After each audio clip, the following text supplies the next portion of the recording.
Jamhuriyar Niger ta fara shirye-shiryen tattaunawa da 'yan ta'adda masu ikirarin jihadi, wanda hare-harensu ya kai ga wato a kudu maso yammacin kasar suka girgiza ta. Kasar da ke yankin Sahel na fargabar yadda 'yan ta'adda suka sabanta hare-hare a yankin Tilibiri tun bayan da Faransa ta sanar da cewa dakarunta za su bar kasar Mali.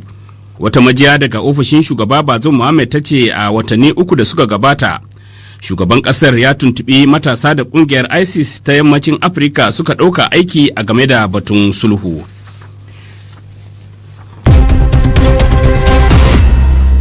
Akalla mutane 23 ne suka mutu a kasar Tanzania bayan da wata mota kirar bus ta yi taho mu gama da motar dakon kaya a gabashin kasar ranar Juma'a.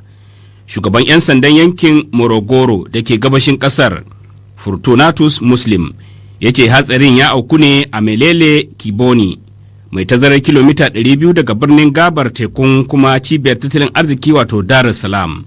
Direban babbar motar da ke kan hanyarsa daga tashar jiragen ruwa ta Dar es Salaam zuwa Jamhuriyar Demokradiyyar Congo na kokarin kaucewa wani babur ne lokacin da motocin biyu suka yi karo da juna.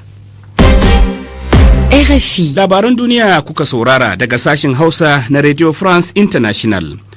Shugaban kasar Ukraine Volodymyr Zelensky ya yi wani sabon kira na neman tattaunawar zaman lafiya mai ma'ana da Moscow, yayin da Rasha ta ce sojojinta sun shiga tsakiyar birnin Mariupol da ke kusa da tashar jiragen ruwa da ta yi wa ƙawanya.